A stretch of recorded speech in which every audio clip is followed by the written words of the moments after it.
یہ radio Pakistan podcast ہے۔ بسم اللہ الرحمن الرحیم۔ ریڈیو پاکستان کی پوڈ کاسٹ کے ساتھ مہتاب حیدر آپ کا میزبان آپ کی خدمت میں حاضر ہے۔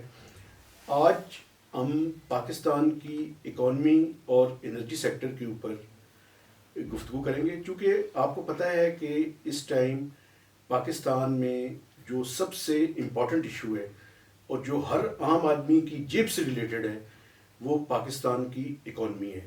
تو اس لیے آج ہم نے ریکویسٹ کی ہے اس اسپیشل پوڈ کاسٹ میں بلال اظہر کیانی صاحب کو، جو کہ پرائم منسٹر کے کنوینئر آن اکانومی اور انرجی ہیں، کہ آپ ہمارے پاس آئیں سر، اور ہم اکانومی کے ایشوز پر جو اس ٹائم صورتحال ہے اس پہ بات کریں۔ Thank you very much. جی بہت شکریہ مہتاب صاحب۔ سر، بنیادی جو میرا سوال ہے وہ یہ ہے کہ اس ٹائم جو اکنامک سچویشن ہے اس کا ایک اوور ویو ہمارے دیکھنے والوں کے ساتھ اور سننے والوں کے ساتھ آپ پیش کریں in the context of ongoing talks with I M F. جی مہتاب صاحب، دیکھیے آپ تو یہ موضوع یہاں کے اکنامک حالات، ریالٹیز کور کرتے رہے ہیں، اور اب آپ کا وسیع تجربہ ہے اس میں، تو آپ خود بھی حالات سمجھتے ہیں۔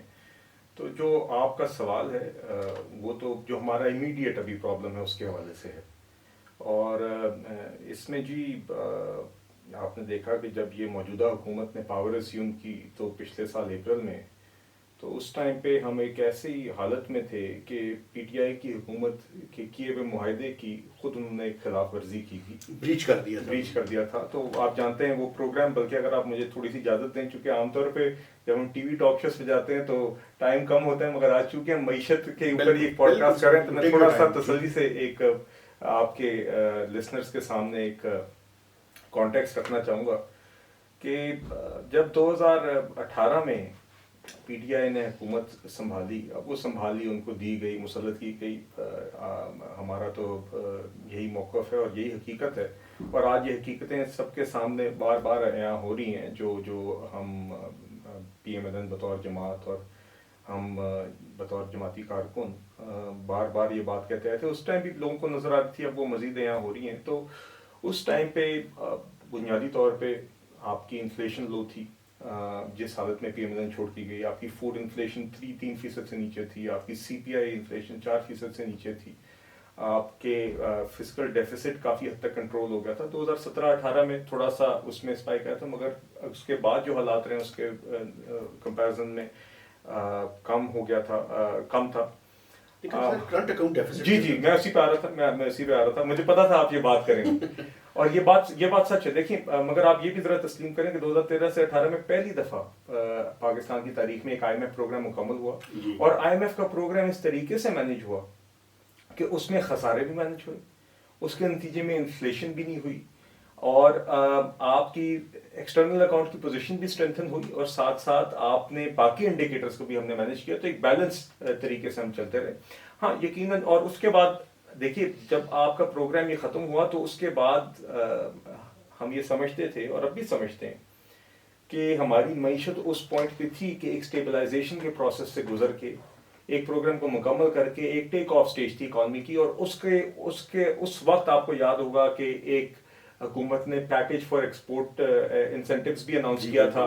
تو وہ صرف ایک کڑی تھی اس پوری سوچ کی کہ اب اسٹیبلائزیشن کے بعد اب ہم اس ایکسٹرنل اکاؤنٹ پہ فوکس کر سکتے ہیں، اپنی ایکسپورٹس کو بڑھانے کے پہ فوکس کر سکتے ہیں، اپنے ہمارے جو ایک ریپیٹیٹیو پرپیچول کرنٹ اکاؤنٹ مسائل ہیں اس کو سسٹینیبل طریقے سے ایڈریس کرنے کی کوشش کر سکتے ہیں۔ مگر بدقسمتی سے جو ہم نے 2017 کے سٹارٹ سے پھر حالات دیکھے پولیٹیکل، ایک چیز اگر مجھے اجازت دیں آپ، جی، وہ یہ ہے کہ 2014 سے لے کے 2018 تک آپ نے سی پیک کے تحت کوئی 10,000 میگا واٹ کی الیکٹریسٹی اور انفراسٹرکچر بھی جنریٹ کیا، تو وہ جو آپ نے ایکسپینشن کی اس کے نتیجے میں بھی کرنٹ اکاؤنٹ ڈیفیسٹ کے اندر اضافہ ہوا۔ دیکھیے مہتاب بھائی، بات یہ ہے کہ اس ٹائم پہ تو آپ دیکھیں نا، 2013 میں لوڈ شیڈنگ کی انتہا تھی، کہ کرپلنگ ڈیبلیٹیٹنگ قسم کی لوڈ شیڈنگ تھی، نہ صرف عوام کے لیے روزمرہ کی زندگی گزارنے کے لیے یا تاجروں کے لیے، دکانوں کے لیے، آپ کی معیشت کے لیے، اوور آل آپ کی انڈسٹری کے لیے، آپ کی معیشت کا پہیہ بہت حد تک اس کی وجہ سے ہی رکا ہوا تھا. کارخانے بند تھے تو بجلی تو ہم نے لگانی تھی, there was no other option. اور یقین کریں اس ٹائم پہ پی ایم کی حکومت نہ ہوتی تو ہم شاید 5 سال بعد بھی وہیں پہ کھڑے ہوتے لوڈ شیڈنگ کے حوالے سے. آپ نے دیکھا کہ ہماری اسٹیٹ میں ہماری جو یہاں پہ گورننس کے مسائل ہیں اور یہاں پہ جو ایک چیزوں کو امپلیمنٹ کرنا, جن مشکلات کا حکومتوں کو بھی سامنا ہوتا ہے, اس انوائرمنٹ میں جس طریقے سے پی ایم ایل این کی حکومت نے وہ 12,000 میگا واٹ بجلی نہ صرف سٹارٹ سے فنش تک امپلیمنٹ کی, اور وہ انپریسیڈنٹڈ ہے پاکستان کی تاریخ میں فرینکلی. تو وہ تو ہماری ضرورت تھی. دیکھیے آپ صحیح کہہ رہے ہیں کہ جب اس طرح کے پروجیکٹس لگتے ہیں تو یقیناً اس کا پھر ایک فائنینشیل برڈن ہوتا ہے, مگر دیکھیں اس ٹائم پہ آپ کس چیز پہ بینک کر رہے ہوتے ہیں؟ آپ اس چیز پہ بینک کر رہے ہوتے ہیں کہ ہم ایک IMF کا پروگرام مکمل کریں گے, ہم سی پیک کے تحت اپنا انفراسٹرکچر امپروو کریں گے, اور اس کے نتیجے میں جو آپ کی جی ڈی پی گروتھ آئے گی, جو آپ کی معیشت بڑھے گی, جس کے نتیجے میں ٹیکس ریونیوز آئیں گے, جس کے نتیجے میں ایکسپورٹس آپ کی بڑھیں گی, آپ کے فارن ایکسچینج ریزروز بڑھیں گے, آپ کی فسکل سپیس بڑھے گی, تو آپ وہ سپیس کریٹ کریں گے اکانومی کی گروتھ کے ساتھ کہ جو فائنینشیل کاسٹس اس انفراسٹرکچر کو لگانے کی تھیں وہ بہت حد تک کور ہوں گی, اور بلکہ جو معیشت کو فائدہ ہوگا that should be multiple times جو بھی آپ کی کاسٹ. دیکھیے اور وہ امپلیمنٹیشن کی فیز میں تھا, مگر جس طرح کہ میں آپ کو بتا رہا تھا جی 2017 میں جو ہم نے پولیٹیکل حالات دیکھے, جس طریقے سے ایک سوچے سمجھے منصوبے کے تحت نواز شریف صاحب کو پہلے وزارت عظمیٰ سے ہٹایا گیا, پھر پارٹی کے منصب سے ڈسکوالیفائی کیا گیا, پھر اس کے بعد وہ جو سارا آپ کے سامنے جس طریقے سے ان کے خلاف ایک ٹرائل چلی, مانیٹرنگ ججز تھے جس کے بارے میں کل بھی اب ثاقب نثار صاحب تقریباً اعتراف ہی کر رہے تھے, تو وہ ایک بدقسمتی کی وجہ, اس بدقسمتی سے ساری ہماری جو ایک اکنامک ٹریک تھا وہ ڈیریل. آپ کیا سمجھتے ہیں اگر یہ سارا ایپیسوڈ نہ ہوتا آج معیشت ڈفرینٹ ہوتی؟ بہت ڈفرینٹ ہوتی ہے, اور اس کی میں آپ کو وجہ بتاتا ہوں. ایک اس حکومت کی کنٹینیوٹی ہوتی, ایک اس حکومت کی پالیسیز کی کنٹینیوٹی ہوتی, ایک وہ جس ٹریجیکٹری اور مومنٹم پہ ہم تھے وہ چلتا رہتا. اس کا یہ ہرگز مطلب نہیں ہے کہ ہر چیز پرفیکٹ تھی, مگر اس طرح کی انوائرمنٹ اور اس طرح کا ماحول اور بزنس انوائرمنٹ ہم نے بنا دی تھی. مجھے آج بھی یاد ہے 2-3 بڑی کمپنیز, اینکر کمپنیز کی FDI کی بات شروع ہو گئی تھی, ہمارے ایکسپورٹس کی انکریز کی بات ہو گئی تھی, اسٹیبلائزیشن ہو گئی تھی. تو اب آپ کی فورن جو بورنگ بھی تھی یا جو بھی آپ کی انٹریکشن تھی انٹرنیشنل بینکنگ نظام کے ساتھ, آپ کی کاسٹ آف بورنگ کم ہو گئی تھی, بیکاز اوور آل جب انڈیکیٹرز بہتر ہوتے ہیں. مگر ساتھ ہی ساتھ دیکھیں اپارٹ فرام دس, جب آپ نے جس بریزن طریقے سے اس ٹائم پہ آپ نے وزیر اعظم کو ہٹانے کے لیے ہر حربہ استعمال کیا, تو اس نے اپنے سارے کے سارے ادارے ملوث کیے, اور اس سے ہوا کیا جس کی آج تک ہم خمیازہ بھگت رہے ہیں کہ آج اس ملک میں اب کوئی بھی بندہ پیسہ لگانے کا سوچتا ہے تو پہلے کہتا ہے جی پتہ نہیں نیب کیا کرے گی, کورٹس کی اس ٹائم پہ اگر جوڈیشری اس طریقے سے ملوث ہوئی, اس ٹائم پہ سارے اداروں کو اس طریقے سے بطور ٹولز استعمال کیا گیا, تو وہ اوور آل بزنس کمیونٹی کو بھی ڈرا دیتی ہے. وہ پھر مثال بن جاتی ہے کہ آپ جو مرضی پالیسی ان کے سامنے رکھتے ہیں, آپ جو مرضی وعدے کر رہے ہیں, وہ کہتے ہیں جی حقیقت تو یہ ہے, یہ آپ کے ساتھ ہوا ہے تو ہم سب کے ساتھ بھی ہو سکتا ہے. سر ایک بات مجھے اور بتائیں, اگر 2017 اور 2023 کے پاکستان کو کمپیریزن کریں تو آپ کیا سمجھتے ہیں کہاں پہ اکنامک فرنٹ پہ ہم سر زمین آسمان کا فرق ہے. جو 2017 سے 2022 تک نقصان ہماری معیشت کو ہوا ہے, سوسائٹی کو اوور آل ہوا ہے, ملک کو اوور آل ہوا ہے, مگر معیشت because it is such an integral part of the prosperity of a nation, وہ میرے خیال سے انکوانٹیفائبل ہے. مطلب کہ یہ یقین کریں, کوشش کر سکتے ہیں, اکانومسٹ ایسٹیمیٹ لگا سکتے ہیں, مگر یہ جو ایک نالائکی اور پھر یہ جو مسلط شدہ حکومت تھی, جو اس کی انکمپٹنس تھی اور ریپیٹیٹیو مسٹیکس تھیں 4 سالوں میں, مطلب کہ میں آپ کو 2-3 مثالیں دوں گا, اور میں آنا چاہتا ہوں اس پس منظر پہ جو آپ کا انیشل سوال تھا. میں 2017 سے بھی آگے ذرا بات لے کے جانا چاہوں گا. تو کوئی شک نہیں ہے کہ آپ کسی بھی لحاظ سے دیکھ لیں, آپ 2017 میں آپ انفلیشن کا ریٹ دیکھ لیں, میکرو اکنامک انڈیکیٹرز کی میں پہلے بات کرتا ہوں, آپ اس کے اندر فسکل ڈیفیسٹ دیکھ لیں, آپ اس میں ٹیکس ریونیو گروتھ کا ریٹ دیکھ لیں, کیونکہ نارمل اگر آپ صرف نارمل نمبرز کمپیئر کریں وہ آپ مجھ سے بہتر جانتے ہیں, تو دیٹس این انفیئر کمپیریزن. آپ اس میں debt to G D P ratio دیکھ لیں, آپ اس میں ہماری پبلک, آپ نے دیکھا ہے کہ پی ٹی آئی کے 4 سالوں کے اندر 78% ہمارا پبلک ڈیٹ بڑھا ہے جی, تقریباً 25,000 ارب سے 44,000 ارب تک, جو کہ انپریسیڈنٹڈ ہے. پاکستان کی تاریخ میں 25,000 ارب ایک طرف اور پھر تقریباً 19,000 کا 4 سالوں سے بھی کم مدت میں اضافہ ہونا اور اس کے لیے دکھانے کو کچھ نہ ہونا، لیکن یا تو اس کے نتیجے میں انفراسٹرکچر ہو. آپ ویسے کیا سمجھتے ہیں سر، بنیادی غلطی کہاں پہ ہوئی جو 2019 میں انہوں نے آئی ایم ایف کا پروگرام کیا؟ کیا وہ فلاٹ پروگرام تھا؟ سر میں غلطی کہاں پہ؟ ہاں جی، اب میں آپ کو یہ بتانا چاہ رہا تھا کہ دیکھیے ایک تو 2017 میں جب نواز شریف صاحب کو آپ نے ہٹایا اور 2018 تک جو حالات رہے اس کے اندر بھی جس طریقے سے شاہد خاقان عباسی صاحب پرائم منسٹر تھے، اس ٹائم پہ پھر اسحاق ڈار صاحب کو بھی جس طریقے سے وکٹمائز کر کے ہٹایا گیا، اس کے بعد مفتاح اسماعیل صاحب فائنانس منسٹر آئے تھے. انہوں نے اس مشکل وقت میں ایک سال، ہم الیکشن سے بھی پہلے ایک سال تھا اور ایک نہایت ہی چارجڈ اور وکٹمائزیشن کی انوائرمنٹ کے اندر انہوں نے حکومت کو چلایا ایک سال. مگر اس کے بعد جب یہ نیا نظام مسلط کیا گیا تو پی ٹی آئی نے کہا جی اسد عمر صاحب ہمارے پوسٹر بوائے ہیں. انہوں نے آ کے جی ٹیکس ریونیو بھی ڈبل کر دینے ہیں. انہوں نے مراد سعید صاحب نے کہا کہ جی پتہ نہیں کتنے 200 ارب ڈالر منہ پہ ماریں گے ہم. کال عمران خان صاحب کال دیں گے تو باہر سے ڈالر برسیں گے اس ملک پہ. اور یہ تو جی سارا ہم کرپشن بھی 3 مہینوں میں ختم کر دیں گے. 2 کروڑ نوکریاں، 50 لاکھ گھر. 1 کروڑ نوکریاں میرے خیال سے 1 کروڑ نوکریاں، 50 لاکھ گھر. تو حقیقت تو یہ ہے کہ انہوں نے جتنے وعدے کیے تھے نوکری بنانے کے اتنے لوگ بے روزگار کیے. جتنے لوگوں کو گھروں دینے کا انہوں نے دعویٰ کیا تھا اتنے لوگ انہوں نے بے گھر کیے. 4 سالوں میں ہم نے یہ دیکھا. اور اگر آپ جو آپ کا سوال تھا اسپیسیفکلی اس پہ آئی ایم ایف معاہدے کے متعلق، تو جب اسد عمر صاحب فائنانس منسٹر بنے تو سب نے کہا جی اس بندے کے پاس پلان ہے. پی ٹی آئی نے کہا جی پوسٹر بوائے ہے، سب کچھ ہے. ہم نے یہ دیکھا اور مہتاب صاحب آپ بھی کیو بلاک کو، فائنانس ڈویژن کو بڑے قریب سے دیکھتے ہیں. جو میری معلومات ہے پہلے 3 4 5 ماہ تو اسد عمر صاحب صرف پریزنٹیشن لیتے رہے. ان سے سیدھی ای سی سی کی سمری تک نہیں بنتی تھی. اور آپ جانتے ہیں کہ ہماری جو اکنامک منسٹریز ہیں، جو وفاقی حکومت کی اکنامک ڈیسیجن میکنگ یا پالیسی میکنگ اور پھر اس کی امپلیمنٹیشن ہے، اس کا آغاز ہی ای سی سی کی سمری سے ہوتا ہے. کوئی بھی فائنانس کی منسٹری ہو، پاور ہو، پیٹرولیم ہو، اگر آپ سمریز نہیں بنا سکتے تو آپ حکومت نہیں چلا سکتے. اور ان سے ای سی سی ہی نہیں چلائی جا رہی تھی. اور آپ کو یاد ہوگا، مجھے یاد ہے ان دنوں میں بجلی کے حوالے سے سمری تھی تو مجھے خود یاد ہے میں خبریں ٹریک کرتا تھا کہ ایک کی سمری کوئی 6 دفعہ ای سی سی جاتی تھی. ایک دفعہ جاتی تھی، اس پہ ڈسکشن ہوتی تھی، اس میں کہتے تھے یہ ڈیٹا ہی غلط ہے. تو اسد عمر صاحب نے 3 4 5 مہینے تو اس میں ضائع کیے. پھر انہوں نے ان کے اوپر وہ برڈن بھی تھا کہ عمران خان صاحب نے کہا تھا جی میں خودکشی کر لوں گا، آئی ایم ایف کے پاس نہیں جاؤں گا، ہم باہر کے قرضے نہیں لیں گے. اس ضد میں انہوں نے سارے آپ نے بائیلیٹرل ہمارے جو ممالک کے 2 ممالک ان کے ساتھ تعلقات خراب بھی کیے. ان کے ساتھ انہوں نے ہماری جو فائنینشیل لیوریج تھی وہ ایگزاسٹ بھی کیا اور وہ سارا پیسہ پھر خرچ بھی کر دیا. اور ہم چند ماہ بعد وہیں بھی کھڑے ہوئے تھے. تو بجائے اس کے کہ ٹائملی طریقے سے یہ آئی ایم ایف کے ساتھ ایک پروڈکٹیو طریقے سے نیگوسیشن شروع کرتے، انہوں نے سارے ڈیلے کیا. اور آپ کو یاد ہوگا کہ 10 11 مہینے حکومت میں آنے کے بعد جب آپ کی نیگوشیٹنگ پوزیشن نہایت کمزور ہو گئی تھی، انہوں نے اس ٹائم پہ جا کے آئی ایم ایف کا جو ہے وہ پروگرام کیا اور نیگوشیٹ کیا اسد عمر صاحب نے. اور اس ٹائم پہ اسد عمر صاحب مجھے یاد ہے کہ جب ڈی سی سے واپس آ رہے تھے، اسپرنگ میٹنگز کے لیے گئے ہوئے تھے، آئی ایم ایف کی جو اسپرنگ میٹنگز ہوتی ہے I M F world bank کی، واشنگٹن ڈی سی سے آ رہے تھے. تو واپسی پہ جب آئے تو ان کو ٹی وی پہ کس نے بتایا کہ جی آپ کو تو فارغ کیا جا رہا ہے.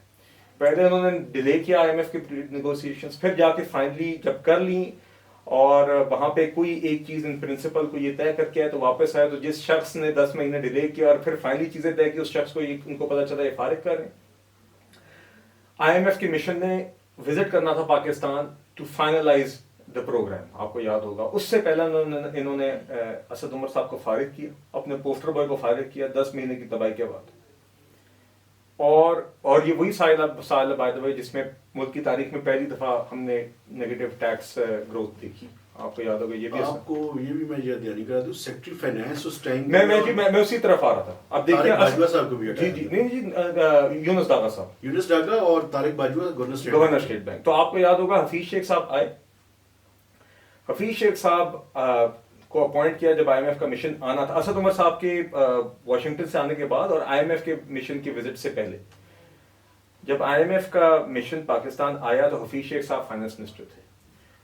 آئی ایم ایف کے مشن کے وزٹ کے دوران آپ مجھ سے بہتر جانتے ہیں مہتاب صاحب 4 کی لوگ ہوتے ہیں جو آپ کی نیگوشیٹ کرتے ہیں آئی ایم ایف کے ساتھ. فائنانس منسٹر ہوتے ہیں، فائنانس سیکرٹری ہوتے ہیں، چیئرمین ایف بی آر ہوتے ہیں اور گورنر اسٹیٹ بینک. بالکل انہوں نے اس ہفتے کے اندر فائنانس منسٹر تو یہ بدل چکے تھے, انہوں نے اسی ہفتے کے اندر ہی چیئرمین ایف پی آر بدلے, بالکل, جو انیشل پروگرام طے کرنے کا حصہ تھے. انہوں نے اسی ہفتے میں گورنر اسٹیٹ بینک بدلے. بالکل. پیچھے کون رہ گیا تھا؟ Finance secretary. فائنانس سیکرٹری نے یہ اعتراض اٹھایا حفیظ شیخ صاحب کے ساتھ کہ جو پروگرام یہ ڈی سی میں طے کر کے آئے ہیں اور اب جو مشن میں نیگوسیشن ہو رہی ہے یہ اس میں تضاد ہے, اور آپ پروگرام کو فرنٹ لوڈ کر رہے ہیں جس کے نتیجے میں 3 سالوں میں جو بوجھ آپ عوام کے اوپر اسپریڈ آؤٹ کر سکتے ہیں آپ اس کو پہلے سال میں عوام کو پیس رہے ہیں, یہ نہ کریں. اس بات کے اوپر یونس ڈاگا صاحب کو گھر بھیج دیا گیا تھا, اور آپ کو یاد ہے اس کے بعد وہ او ایس ڈی رہے تھے, اور 2-2.5 ماہ بعد اس شخص نے, جس کی 2 سال سے زیادہ سروس رہتی تھی, اس نے استعفیٰ دیا, تو ان کا استعفیٰ فوراً منظور ہو گیا تھا.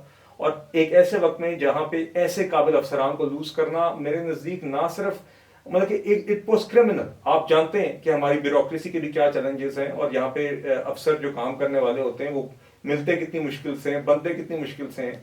تو یہ ایک بہت ہی بدقسمتی سے ایک انفارچونیٹ انسیڈنٹ ہوتا. اس کے بعد حفیظ شیخ صاحب نے ایک لکیر کی فقیری کی. آپ سمجھتے ہیں کہ آئی ایم ایف کا پروگرام فلاڈ ہے؟ میں جی بالکل سمجھتا ہوں آئی ایم ایف کا پروگرام فلاڈ ہے جی, اور جیسے کہ میں نے آپ کو کہا کہ آغاز ہی خراب ہوا. آپ نے front loaded programme at the start agree کیا, پھر اس کے بعد تو اس میں ترامیم آتی رہی, پھر کووڈ آیا, پھر پاز ہوا, پھر ری اسٹارٹ ہوا, اور فائنلی جب انہوں نے اسد عمر کو فارغ کر کے حفیظ شیخ کو لے, حفیظ شیخ کو فارغ کر کے حماد اظہر صاحب کو لے آئے. متعدد چینجز. حماد اظہر صاحب کے ساتھ تو خیر بہت ہی بری ہوئی ہے, بیکاز آپ کو یاد ہوگا کہ جب 2019 میں بجٹ کی تقریب تھی تو حفیظ شیخ صاحب تو نہیں کر سکتے تھے, جو پہلا بجٹ پیش کرنا تھا پی ٹی آئی کی حکومت نے, پارلیمنٹ کے نہیں تھے, تو اس ٹائم پہ یہ منسٹر آف اسٹیٹ تھے, تو حماد اظہر صاحب تو ان سے کہا گیا تھا پیش کریں, تو ریڈ آؤٹ کریں جو اسپیچ تھی. تو حماد اظہر صاحب نے اسپیچ کے ساتھ ساتھ اپنی جماعت کی روایتیں قائم کرتے ہوئے بجٹ کے اوپر کم اسپیچ کی تھی, ہماری جماعت کو اور اپوزیشن کو گالیاں زیادہ دی تھیں. اس کے ریوارڈ میں عمران خان صاحب نے حماد اظہر صاحب کو وفاقی وزیر بنا دیا تھا, وہ بھی وفاقی وزیر برائے ریونیو. وہ حماد اظہر صاحب 1 دن کے لیے رہے تھے, آپ کو یاد ہوگا. تو ایک تو ان کو اس وقت زیادتی ہوئی کہ ان کو وہاں سے 1 دن کی وفاقی وزارت کے بعد ہٹا دیا گیا, کیونکہ وہ بات حفیظ شیخ صاحب کو ہضم نہیں ہوئی تھی.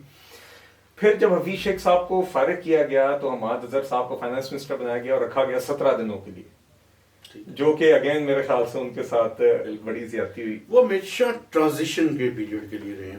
نہیں, مجھے لگتا ہے ان کو نہیں بتایا گیا تھا کہ وہ ٹرانزیشن کے لیے تھے, تو اس لیے میری ہمدردیاں ان کے ساتھ ہیں. اور پھر اس کے بعد چوتھے فائنانس منسٹر عمران خان صاحب نے شوکت ترین صاحب لگائے, اور یاد رکھیں کہ شوکت ترین اور حفیظ شیخ وہ 2 وفاقی وزرائے خزانہ ہیں جو اس 10 سال میں فائنانس منسٹرز رہے, جس 10 سال کے ڈیٹ کمیشن کا عمران خان صاحب نے انکوائری کی ہوئی تھی, جن کو یہ مجرم کہتے تھے انہی کو انہوں نے سب سے لانگ سٹینڈنگ اپنے فائنانس منسٹرز رکھا. بالکل ٹھیک. اور شوکت ترین صاحب کو تو اینڈ میں رکھنے کے لیے پتہ نہیں کیا کیا کالے بازیاں ماری, جب ان کے پاس این ایف سی اور ای سی سی کا اختیار نہیں رہا, پھر ان کو سینیٹر پتہ نہیں کیا کیا کیا. تو بہرحال آج کل ہم نے دیکھا ہے پرویز الہی صاحب کی اب بطور president P T I notification ہو گئی ہے, تو یو ٹرنس. خیر میں اس بات سے میں اکانومی پہ رہنا چاہتا ہوں. ایک چیز میں ذرا تھوڑا سا آگے بڑھتے مگر میں مہتاب ایٹ سم پوائنٹ آپ سوال کریے گا, میں ضرور جو بات نومبر 2021 سے جس وجہ سے آج ہم یہاں پہ کھڑے ہیں میں اس پہ ضرور بات کرنا چاہوں گا, مگر آپ پہلے کریے بات. سر آپ نیکسٹ سوال سے پہلے ایک بریک لیتے ہیں, آپ ہمارے ساتھ ہی رہیے گا, بریک کے بعد دوبارہ حاضر ہوتے ہیں.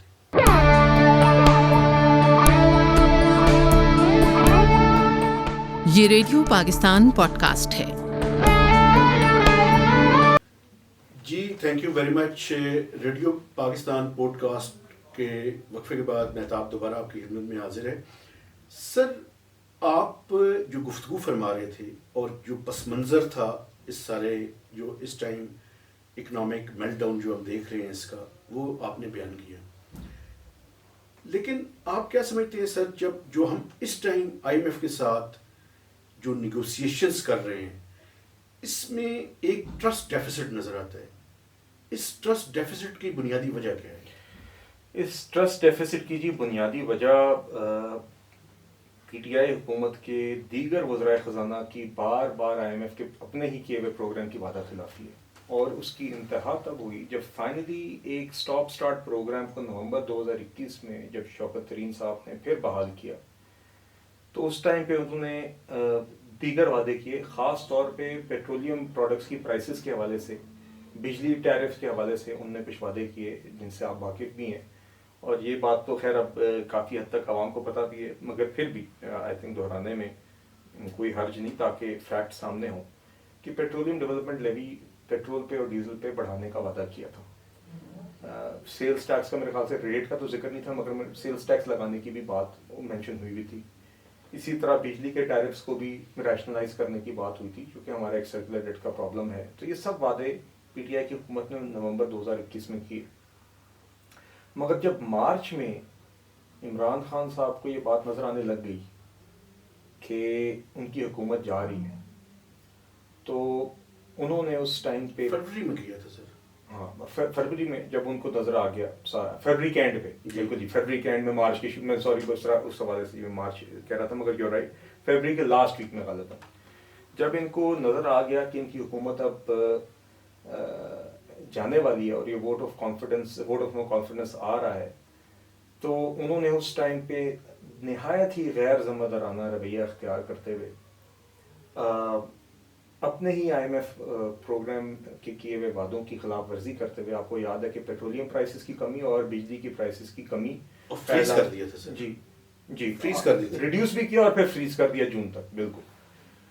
اور اس میں دیکھیں، اور یہ جانتے ہوئے کہ اس ٹائم پہ ہمارے ریزروز 10 ارب کے قریب تھے جی، اور یہ جانتے ہوئے کہ آپ کا ماہانہ، اور یہ آپ کے لسٹرز کے لیے دیکھیں ہمارا بنیادی طور پہ ڈالرز کی انفلوز اور آؤٹ فلوز ہوتی کیا ہیں جی، کہ آپ کی ایکسپورٹس ہوتی ہیں، آپ کے ریمیٹنسز ہوتے ہیں، اور آپ کی فارن ڈائریکٹ انویسٹمنٹ ہوتی ہیں. ان تین چیزوں پہ بنیادی طور پہ ہم ریلائی کرتے ہیں کہ ان ذریعوں سے ہمارے پاس ڈالرز ملک میں آتے ہیں، اور نان ڈیٹ کریٹنگ انفلوز ہیں. جی جی جی جی جی جی یہ ہماری جو کمانے کا طریقہ ہے ڈالرز. جی. اور اسی طرح جو ہمارے اخراجات ہیں وہ عام طور پہ بنیادی طور پہ ہماری امپورٹس ہیں. بالکل. ٹھیک ہے. تو مگر ہم نے دیکھا کرنٹ اکاؤنٹ ڈیفیسٹ جو ہے وہ ان سب چیزوں کا ایک بیلنس ہوتا ہے کہ آپ کی ایکسپورٹس ہیں، ایف ڈی آئی ریمیٹنسز ہیں، اور اس میں سے آپ امپورٹس کاٹ دیں تو آپ کا جو کرنٹ اکاؤنٹ ڈیفیسٹ جو اکثر بولا بھی جاتا ہے، عوام سنتی بھی اس فگر کو، مگر اکثر اس کی ڈیفینیشن آئی تھنک ہمیں بھی اور ٹائم لگانا چاہیے اس چیز کو بار بار سمجھانے میں کہ یہ ہے کیا چیز. تو یہ ہمارے جو ڈالرز کا ہر مہینے کرنٹ اکاؤنٹ ڈیفیسٹ اس ٹائم پہ پی ٹی آئی کی حکومت کی ٹائم پہ ماہانہ 1 سے 1.5 ارب ڈالر کا ایوریج چل رہا تھا. تو پی ٹی آئی کی حکومت یہ جانتی تھی کہ اس ٹائم پہ اگر وہ ایک ایسا اقدام اٹھاتے ہیں جو انہوں نے اٹھایا، اور وہ ہمارا آئی ایم ایف کا پروگرام سسپینڈ کرتے ہیں، کیونکہ انہوں نے وہ اقدام آئی ایم ایف کو بتائے بغیر اٹھایا تھا. انہوں نے آئی ایم ایف کو اعتماد میں لینے کی کوشش تک نہ کی تھی. آئی ایم ایف کو بھی وہ خبر ٹی وی سے پتہ لگی تھی، تو یہ جانتے تھے کہ یہ کیا کر رہے ہیں. انہوں نے بالکل کوئی ایفرٹ نہیں کی. ایک تو ہوتا ہے نا کہ چلے ٹھیک ہے جی ہم یہ میجر لینا چاہتے ہیں اور ہماری اس میں یہ لاجک ہے، تو آئی ایم ایف کے ساتھ انہوں نے ڈسکشن کھولی ہو کہ جی ہم یہ سمجھتے ہیں، اور اس میں کچھ آپ ان کے ساتھ ایک اگریمنٹ کر کے، ایک بات طے کر کے تاکہ پروگرام چلتا رہے. انہوں نے جان بوجھ کے یہ فیصلہ کیا، یہ اعلان کیا، یہ جانتے ہوئے کہ اس کے نتیجے میں I M F programme stall ہوگا. اور آئی ایم ایف پروگرام کے اسٹال ہونے کے امپلیکیشنز کیا تھے، اس کے کانسیکوینسز کیا تھے. ان کے کانسیکوینسز یہ تھے کہ جیسے کہ میں نے آپ کو کہا، ایک آپ کا ماہانہ 1 سے 1.5 ارب ڈالر کا کرنٹ اکاؤنٹ ڈیفیسٹ تھا، اور اگلے چند ماہ میں 3 سے 4 ارب ڈالر کی آپ کی تقریباً ایکسٹرنل پیمنٹس ڈیو تھی. جس کا مطلب کیا ہے کہ آپ کے پاس جو تقریباً 10 ارب کے کرنٹ اکاؤنٹ 10 ارب ڈالر کے فارن ایکسچینج ریزروز باقی تھے، وہ اگلے چند ماہ میں گرمیوں تک ختم ہو جانے تھے، چونکہ 3-4 بلین ڈالر آپ کے ایکسٹرنل پیمنٹس میں جانے تھے. اور ہر مہینے جو آپ کا خسارہ تھا 1 سے 1.5 ارب ڈالر کا کرنٹ اکاؤنٹ ڈیفیسٹ میں، اس کو اور اس 3-4 ارب ڈالر کی ایکسٹرنل پیمنٹس کو آپ ایڈ کر لیں تو 3-4 مہینے کا حساب بنتا ہے جس کے اندر آپ کا ڈیفالٹ ہو جانا تھا. اور یہ جانتے تھے، یہ جانتے ہوئے انہوں نے یہ اقدام اٹھایا، یہ جانتے ہوئے انہوں نے پروگرام سٹال کیا. اور یہی سوچ، اسی سوچ کی بنیاد پہ پھر بعد میں سائفر جیسے جھوٹ کے اوپر انہوں نے اسمبلی بھی ڈیزالو کی. تو ڈپلومیٹک فرنٹ پہ بھی، اکنامک فرنٹ پہ بھی اپنی کرسی بچانے کے لیے خان صاحب نے ریاست کو ایسے داؤ پہ لگایا جس کی تاریخ نہیں ہے ہمارے پاس. مطلب کہ یہاں پہ سیاست بہت لوگوں نے کی، کبھی ذاتی مفادات کے لیے، مگر اس طریقے سے ریاست کو داؤ پہ لگا کے یہ پہلی میرے نزدیک ایسی. لیکن سر چلے پی ٹی آئی تو ٹھیک ہے، ان کے 36 ماہ یا 4 سال کا جو عرصہ ہے وہ اکنامک فرنٹ پہ ایک ڈیزاسٹر تھا. لیکن مجھے یہ بتائیں، جب پی ٹی ایم کی حکومت آئی تو اس ٹائم آپ کے پاس 10.8 بلین ڈالرز کے فارن ایکسچینج ریزروز تھے. آج سر جو آفیشیل فگرز ہیں وہ کوئی 3.2 ہیں، اور اگر یہ جو چائنا سے ابھی پیسے آئے ہیں تو $4 بلین سے زیادہ کے ریزروز ہیں. تو پی ڈی ایم کی حکومت وہ کرنے میں, اس طرح سے کرنے میں کیوں اس طرح سے کامیابی انہیں نہیں ملی جس طرح سے آپ لوگ انویسٹ کر رہے تھے؟ مہتاب بھائی دیکھیں, میرے نزدیک تو یہ 10 ارب اور 4 ارب ڈالر کا کمپیرزن ہی میرے خیال سے بنتا ہی نہیں ہے. اور اس کی وجہ یہ ہے کہ جیسے کہ میں نے آپ کو کہا کہ جب پی ٹی آئی حکومت چھوڑ کے گئی تو جس ٹریجیکٹری پہ جو جان بوجھ کے ڈیفالٹ کے نہج میں جس طرح وہ ہماری معیشت کو چھوڑ کے گئے, تو اگر تو موجودہ حکومت آ کے ناکام ہوئی بھی ہوتی تو پچھلی گرمیوں میں ڈیفالٹ ملک ہو گیا ہوتا. جس طرح پی ٹی آئی کی حکومت خود وہ سچویشن کریٹ کر کے گئی, اپنے ہاتھوں سے وہ سچویشن بنا کے گئی, ہم نے تو وہ سچویشن اوائڈ کروائی ہے کہ پچھلی گرمیوں میں ڈیفالٹ نہیں ہوا. بجائے اس کے کہ ملک ڈیفالٹ ہوتا, تو آپ کو یاد ہوگا جیسے ہی موجودہ حکومت نے حکومت سنبھالی تو مفتاح اسماعیل صاحب اس ٹائم پہ بطور فائنانس منسٹر اپوائنٹ ہوئے تھے. انہوں نے دوسرے دن ہی آتے آئی ایم ایف کے ساتھ ڈائلاگ شروع کر دیا تھا. اور جو آپ نے ٹرسٹ ڈیفیسٹ کی بات کی تھی, وہ ٹرسٹ ڈیفیسٹ جو پی ٹی آئی کی اس رویے اور ان ایکشنز کی وجہ سے کریٹ ہوا تھا, جہاں پہ وعدہ کر کے ان کو بتائے بغیر آئی ایم ایف کو وعدہ خلافی کر کے ٹی وی پہ پتہ چل رہا تھا کہ آپ سے جو ہم نے وعدہ کیا تھا ہم نے اس کا بالکل اپوزٹ, ہم نے پی ٹی آئی نے نہ صرف وہ وعدہ پورا نہیں کیا بلکہ اس کے اپوزٹ اقدام اٹھایا, اور وہ بھی آئی ایم ایف کو خبروں سے پتہ چلا. تو یقیناً ایک ٹرسٹ ڈیفیسٹ تھا, کیونکہ دیکھیے جہاں پہ ڈپلومیٹک ممالک ہوتے ہیں یا آئی ایم ایف یا بین الاقوامی ادارے ہوتے ہیں, ان کے لیے تو ریاست پاکستان ہوتی ہے. ان کو یہ بات سمجھانا کہ وہ دوسرے لوگ تھے, ہم آپ کے ساتھ ایک اور طریقے سے ڈیل کریں گے, ہم سنجیدہ ہیں, ہم پریکٹیکل ہیں, ریشنل ہیں, وہ چیز یقیناً اس ماحول میں بڑا مشکل تھا. مگر موجودہ حکومت نے وہ ڈائلاگ شروع کیا, آئی ایم ایف کا پروگرام ریوائیو کیا, جس کے نتیجے میں آپ کا پھر سے ایک ہم نے ان کے ہی پروگرام کو امینڈ کر کے ایک سولوشن نکالی. اور اس میں اس ٹائم پہ ہماری یہی ترجیحات تھیں کہ ایک جو بھی ہمیں ان کے ساتھ اگری کرنے کی ضرورت ہے تاکہ ہمارا ایکسٹرنل اکاؤنٹ اسٹرینتھن ہو, اور کیونکہ ہم جانتے تھے کہ آئی ایم ایف کے پروگرام کی ریوائول کی ایبسنس میں ہمارے پاس دوسرے ڈالر کی انفلوز کی ونڈوز نہیں کھل سکتی. یہ ٹھیک ہے نا جی. اور اس ٹائم پہ جیسے کہ میں نے آپ کو کہا, اسی وجہ سے ہی جب آپ کا I M F programme stall ہوتا ہے تو صرف آئی ایم ایف سے جو پیسے آنے ہوتے ہیں وہ نہیں رکتے, بہت سارے بین الاقوامی ادارے ملٹی لیٹرلز ہیں, آپ بلکہ کمرشل بورنگ کی ونڈوز بھی وہ آئی ایم ایف کے پروگرام میں جب آپ ہوتے ہیں تو وہ اس کو دیکھ رہے ہوتے ہیں کہ آئی ایم ایف کا پروگرام آپ کا کیسا چل رہا ہے. تو وہ ضروری تھا اس ٹائم پہ, اور موجودہ حکومت نے بڑے مشکل حالات میں وہ پروگرام ریوائیو کیا. اور اس ٹائم پہ بھی ہم نے دیکھا کہ اگر کسی کو اس بات کا شک تھا کہ پی ٹی آئی کی حکومت کی یہ نیت نہیں تھی کہ یہ سچویشن کریٹ کرے, تو وہ شک تب دور ہونا چاہیے تھا کہ جب موجودہ حکومت آئی ایم ایف کا پروگرام ریوائیو کرنے کے نہج پہ تھی, جب وہ فارملائز ہونے والا تھا, تو اس ٹائم پہ شوکت ترین صاحب نے پی ٹی آئی کے دونوں پروونشل فائنانس منسٹرز کو آڈیو لیگ جو بعد میں آئی بی جی, اس میں انہوں نے واضح طور پہ ان سے کہا کہ یہ چٹھی لکھیں اور یہ سی سی کریں آئی ایم ایف کو. اور تیمور جھگڑا صاحب نے کہا جی میں کر رہا ہوں, میں ان کو جانتا ہوں, میں کرتا ہوں. آپ کو یاد ہوگا محسن لغاری صاحب نے اس ٹائم پہ کہا تھا اس کال میں کہ جس سے ریاست کو کوئی نقصان تو نہیں ہوگا جی.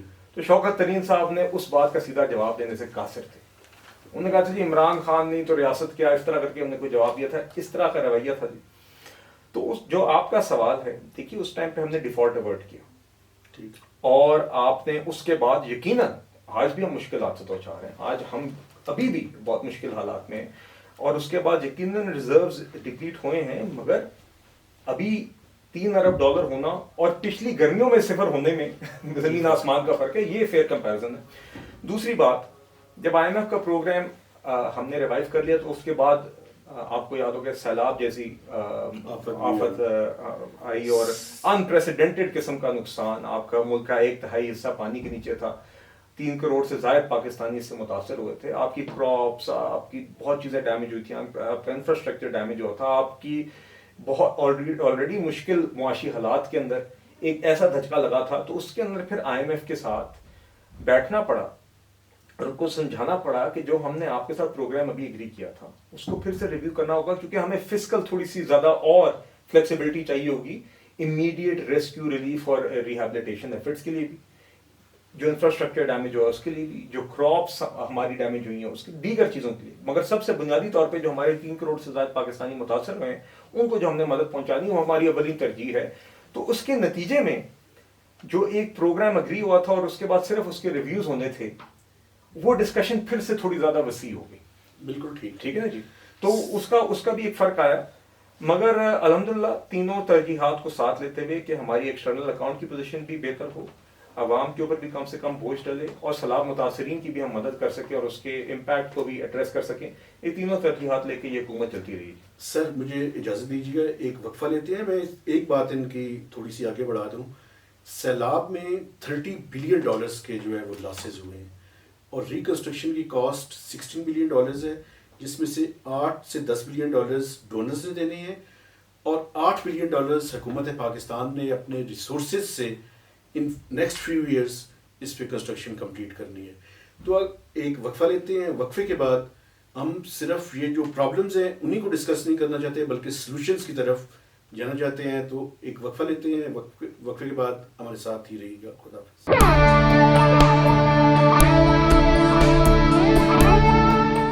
یہ ریڈیو پاکستان پوڈ کاسٹ ہے. وقفے کے بعد دوبارہ آپ کی خدمت میں حاضر ہیں. سر یہ جو اکنامک کرائسس اور ساری مشکلات ہیں یہ تو ہم نے ڈسکس کر لی.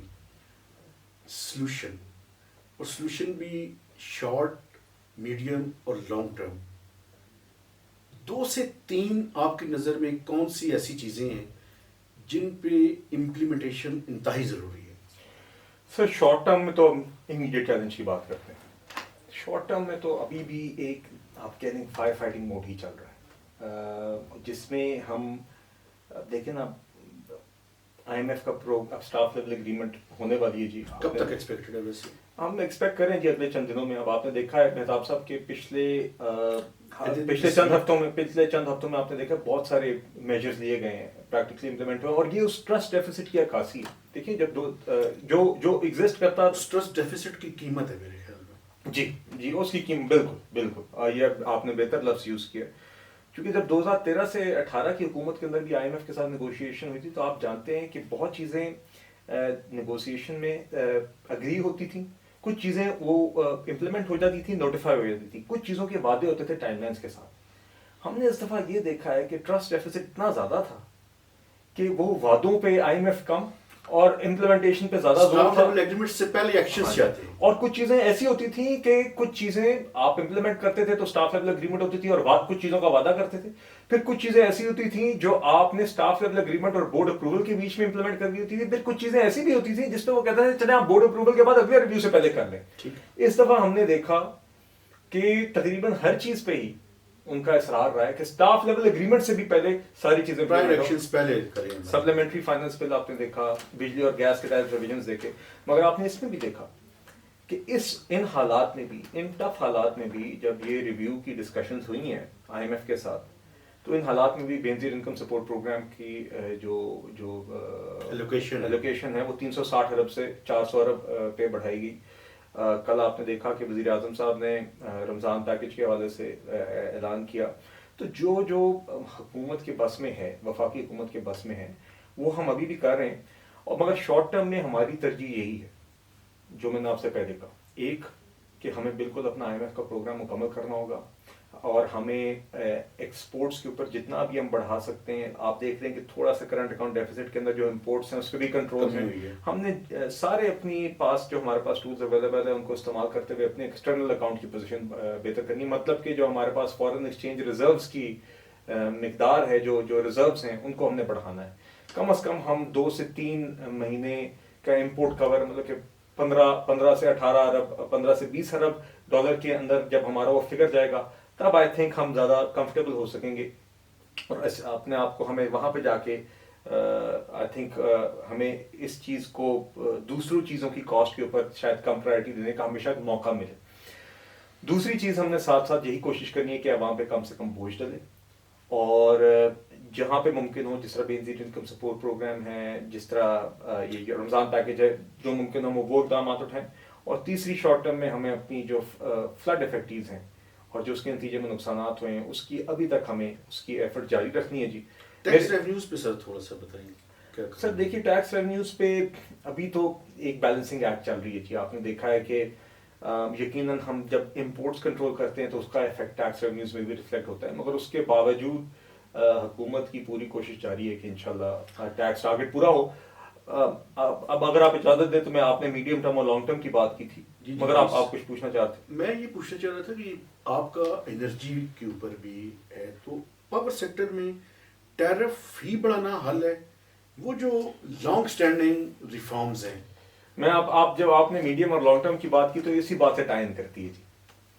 دیکھیے میرے نزدیک لانگ ٹرم میں پہلے کر لیتا ہوں، چونکہ long term I think medium term پہ بات زیادہ ہوگی، اور ہمیں زور بھی میڈیم ٹرم سے مراد کیا ہے یہ بھی clarify. when I say short term I talk about the next few months. ٹھیک ہے جی، ٹل جون، till June or perhaps even a few months later. but آپ یہ میرے نزدیک آپ یہ سمجھ لیں کہ جب تک الیکشنز کے بعد حکومت فارم نہیں ہوتی، میری ذاتی رائے میں یہ ہے کہ وہ ابھی تب تک ہمیں اپنے ان شارٹ ٹرم جو ہمارے چیلنجز ہیں ان کو ایڈریس کرنا ہوگا. میں امید کر رہا ہوں کہ اگلے الیکشن سے پہلے انشاءاللہ جو موجودہ حکومت کی ایفرٹس ہیں ہم اپنے شارٹ ٹرم چیلنجز کو ایڈریس کر لیں گے، تاکہ ہم میڈیم ٹرم جن کی میں بات کرنا چاہ رہا ہوں جو نیکسٹ اسٹیپ ہے اس کی طرف، جو سسٹینیبل گروتھ کے لیے، جو ہمارے لانگ اسٹینڈنگ ریفارمس ہے جو ہم سب جانتے ہیں کیا کرنا، مطلب کہ براڈلی سب بات کرتے ہیں، اور اس کے لیے جو اسٹیپس اٹھانے کی ضرورت ہے اس پہ میں آپ پہ روشنی ڈالنا چاہوں گا. لانگ ٹرم میں تو جی دیکھیں ہمیں دو تین چیزوں پہ بنیادی طور پہ کام کرنا ہوگا. ہمارے پاس ابھی بھی 2 کروڑ سے زائد بچے ملک میں آؤٹ آف اسکول ہیں.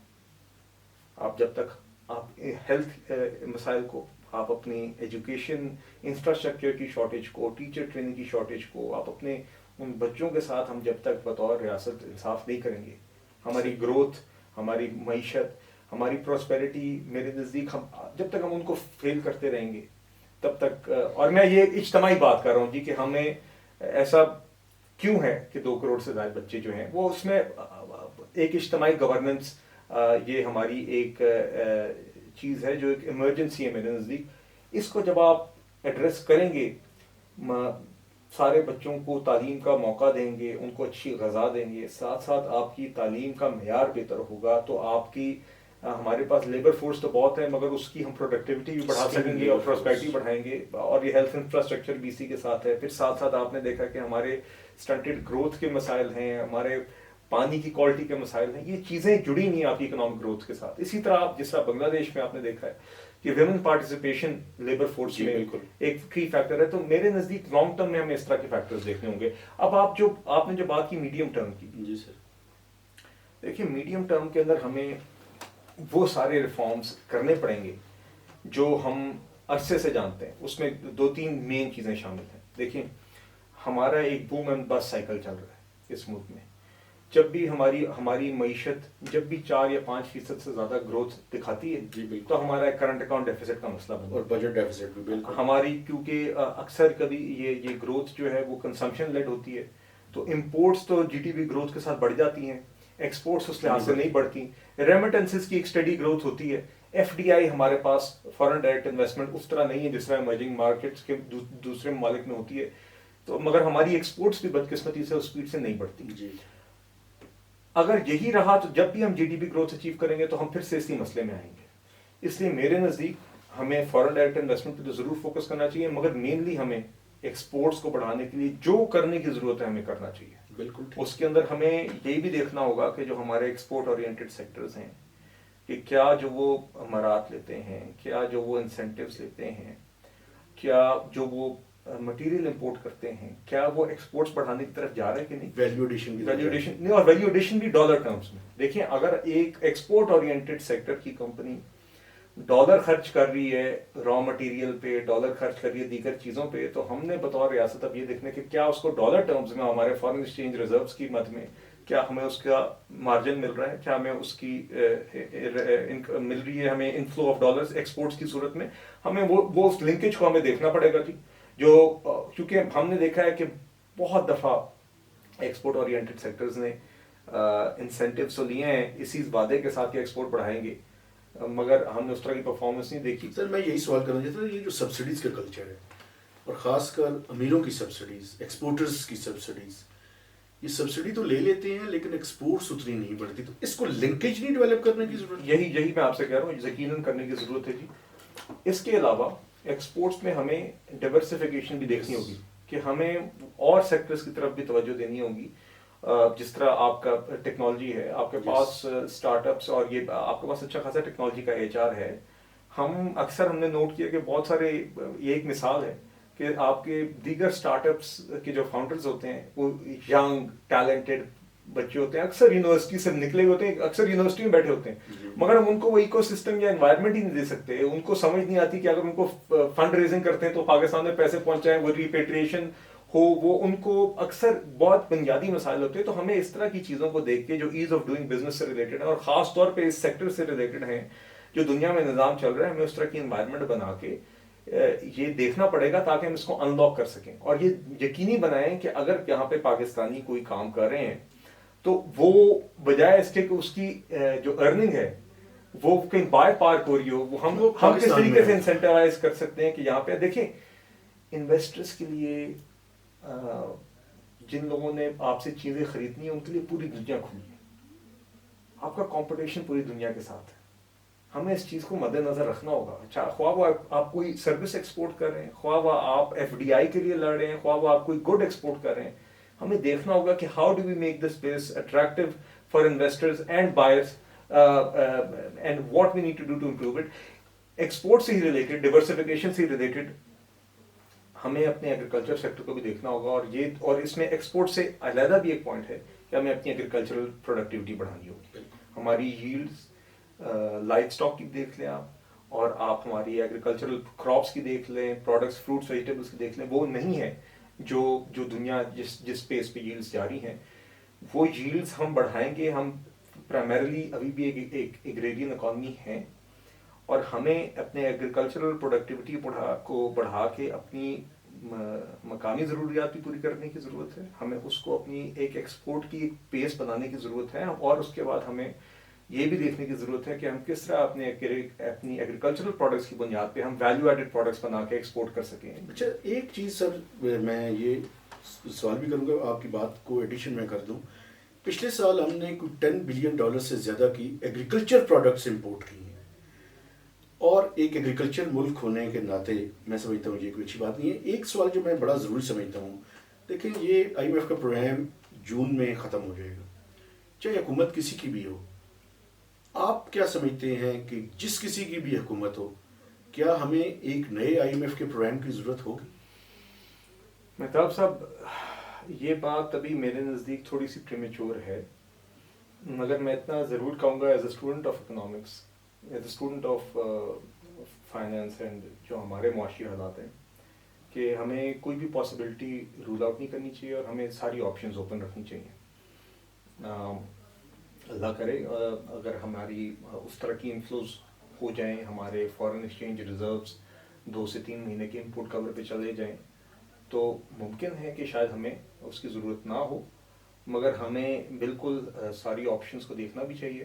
میرے خیال سے ذمہ دارانہ طریقہ یہی ہے، اور یہ دیکھنا چاہیے جس کے اندر بھی ہمارے عوام کا بھلا ہے، جس کے اندر بھی ہماری معیشت کی بہتری ہے، جس کے اندر بھی ہمارے جو سب سے کمزور طبقات ہیں ان کی فلاح ہے، ہمیں وہ سارے آپشنز اوپن رکھنے چاہیے. اچھا سر، آخری 2 سوالات ہیں میرے آپ سے. ایک تو پرائم منسٹر نے ایک آسٹریلٹی کمیٹی بنائی تھی اور اس کی اناؤنسمنٹ بھی کر دی ہے، یہ کتنے امپورٹنٹ ہے اور اس اقدامات سے کتنی بچت ہوگی؟ دیکھیے، جو موجودہ حالات ہیں، وزیر اعظم صاحب کو، ہماری حکومت کو، ہماری جماعت کو، PMLN کو، نواز شریف صاحب کو، ہم سب کو اس بات کا بخوبی اندازہ ہے، ادراک ہے کہ حالات مشکل ہیں، مہنگائی ہے اور لوگوں کے لیے مشکل ہے. اور اس وقت میں جب ہم ایک اس طرح کے IMF پروگرام کو بھی چلا رہے ہیں جس کے اندر بہت سارے ایسے فیصلے بھی اکثر لینے پڑ رہے ہیں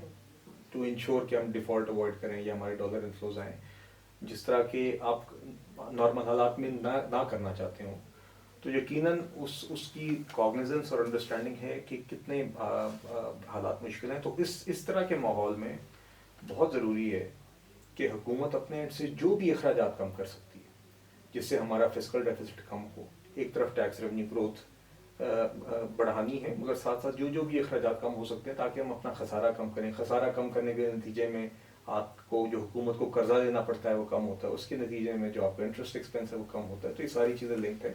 تو حکومت جہاں جہاں پہ بھی اخراجات کم کر سکتی ہے، چاہے وہ 100 روپیہ ہو، چاہے وہ 1000 ہو، چاہے وہ لاکھ ہو، چاہے وہ کروڑ ہو، چاہے وہ ارب ہو، جہاں جہاں پہ بھی جو ممکن ہے وہ ہم کم کریں، تاکہ جس میں ہم نے 40 ارب کی ایلوکیشن بڑھائی ہے اس طرح کی اسپیس بن سکے، مزید اسپیس بن سکے. دوسری بات یہ ہے کہ میری ذاتی رائے میں اس طرح کے حالات کے اندر اکثر جو اس کا فائنینشیل امپیکٹ ہوتا ہے، فائنینشیل امپیکٹ کے ساتھ ساتھ آپ کو بطور حکومت ایک لیڈنگ بائی ایگزامپل کی بھی ایک مثال سے فرق پڑتا ہے. جب عوام دیکھتی ہے کہ حکومت اور حکومتی اہلکار اور سیاستدان اور وزراء اور بیوروکریٹس جو ان کو سہولتیں حکومت کی طرف سے فراہم ہوئی ہوتی ہیں، جب اس میں جب وہ چیزیں سیکریفائز کرتے ہیں یا ان چیزوں کو چھوڑتے ہیں، تو آئی تھنک یقیناً اس کا بھی یہ میسیجنگ بھی ضروری ہے. اچھا، ایک آخری سوال سر. ابھی آپ نے دیکھا ریڈیو پاکستان کی یہ پوڈ کاسٹ ہے، یہ نئی ٹیکنالوجی اور انوویشن کی طرف جا رہے ہیں، تو اور ان کی فائنینشیل کنسٹرینٹس کا بھی شاید آپ کو اندازہ ہوگا. آپ کیا سمجھتے ہیں کہ یہ سسٹینیبلٹی کے لیے، اور ان کے جو ڈی جی آئے ہیں، میں تو دیکھ کے خود بھی مجھے بڑی خوشی ہوئی یہ ان کے جو یہ اسٹیپس لے رہے ہیں، ان کے لیے آپ کیا میسج دینا چاہتے ہیں کہ یہ کیسے اپنے آپ کو سیلف سسٹینیبل بیسس کی طرف لے کر جائیں؟ دیکھیے جی، میں تو آپ کے پاس ادھر آنے سے پہلے ریڈیو پاکستان کی ٹیم نے مجھے تو جی ایک ویری کائنڈ آف دیم تھوڑا سا اپنی فیسلٹیز دکھائی یہاں پہ. تو میں تو جی پہلی دفعہ میرا دورہ تھا اور میں خود بہت امپریس ہوا. جیسے آپ نے کہا کہ ماشاء اللہ انہوں نے state of the art facilities رکھی ہوئی ہیں، اور یقیناً جی ریڈیو پاکستان ایک پاکستان کی تاریخ کا بھی حصہ اور پاکستان کا ایک بڑا اہم انسٹیٹیوشن ہے، اور اس کی ایک اپنی فالوئنگ ہے، اس کی ایک اپنی آڈینس ہے، اور اس کا ایک اپنا مقام ہے. اور اس طرح کے انسٹیٹیوشنز کی جو آپ کہہ لیں، اگر جتنا یہ فلرش کریں گے تو ہمارے جو میسیجنگ ہے عوام میں، جو ہم نے اوور آل ایک نیریٹو بنانا ہوتا ہے. یہ والا کوشچن دوبارہ کریں، کوئی پرابلم؟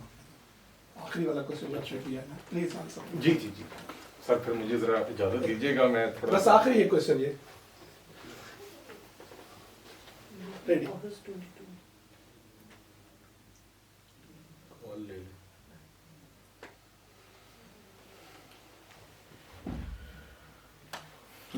جی سر، میں بیسیکلی آپ سے یہ پوچھ رہا تھا کہ دیکھیں ریڈیو پاکستان کے اس پوڈ کاسٹ میں ہم بیٹھے ہوئے ہیں اور انہوں نے ٹیکنالوجی اور انوویشن کرنے کی کوشش کر رہے ہیں جب سے ان کے نئے ڈی جی صاحب آئے ہیں.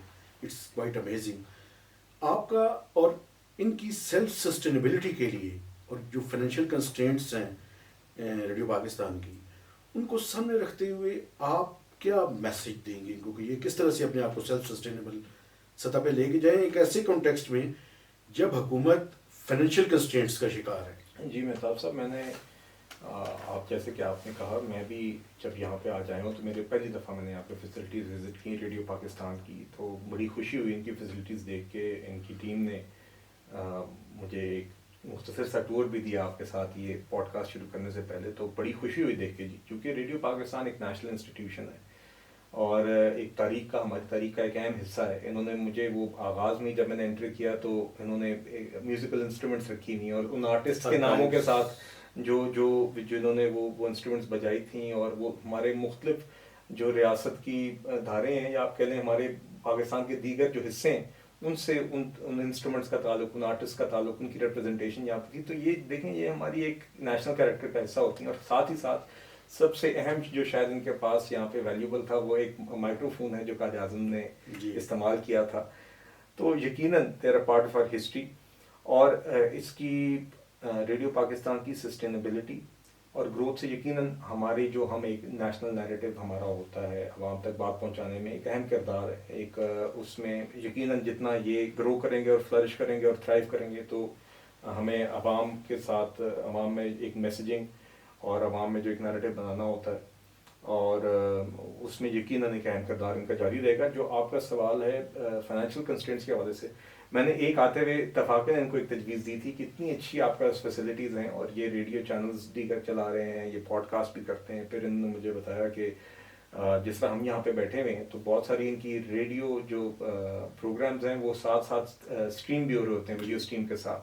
تو they are you can see کہ they are adapting modern techniques etcetera. مگر ان کو یقیناً اس چیز پہ بھی غور کرنا چاہیے میری خیال سے کہ اتنی پرائم فیسلٹی کو یہ اگر ہمارے پرائیویٹ سیکٹر بھی, ہمارے جو میڈیا میں ساتھی ہیں, پروڈکشن ہاؤسز ہیں, ینگ لوگ ہیں جو ایفرٹس کرنا چاہ رہے ہیں, جو چیزیں بنانا چاہتے ہیں, جن کے پاس ٹیلنٹ بھی ہے, بیسک ٹولس بھی ہیں, مگر اس طرح کی فیسلٹیز نہیں ہوتی, تو یقیناً میرے خیال سے اگر ان کو اس طرح کی فیسلٹیز کو رینٹ کرنے کا موقع ملے, پبلک پرائیویٹ پارٹنرشپ میں رینٹ کرنے کا موقع ملے, تو ان کو بھی ایسی فیسلٹیز مل جائیں گی جو ادروائز وہ خود بنا نہیں سکتے, سیٹ اپ نہیں کر سکتے. اور ریڈیو پاکستان کے لیے بھی میرے خیال سے ایک ریونیو کا ایک نیا ایونیو نکلے گا جو اس طرح کے مشکل حالات میں ان کو ایک ایڈیشنل کوشن دے گا فائنینشیل, جس سے وہ مزید اپنا کام بہتر کر سکتے ہیں. سر جی تھینک یو ویری مچ, آپ نے ٹائم دیا. اور آج کی اس پوڈ کاسٹ کا جو ٹیک اوے میرے لیے ہے وہ یہ ہے کہ ہمیں اپنے پاؤں پہ کھڑا ہونے کے لیے اپنے ٹیکس ریونیوز کو بڑھانا پڑے گا, اپنی ایکسپورٹس پہ توجہ دینی پڑے گی. اگر ہم اپنی یہ جو ریسورسز ہیں ان کو بڑھا لیں تو پھر ہم سسٹینیبل گروتھ کا جو پاتھ ہے اس پہ جا سکتے ہیں. تو مہتاب حیدر کو اس پوڈ کاسٹ سے اجازت دیجیے گا. آپ سے گزارش ہے کہ آپ اپنے فیڈ بیک سے ہمیں ضرور آگاہ کیجیے, پازیٹیو کرٹیسزم ضرور کیجیے اور سجیشن بھی دیجیے تاکہ اس پروگرام کو مزید بہتر کیا جا سکے. تو مہتاب حیدر کو نئے ایپیسوڈ تک اجازت دیں. خدا حافظ.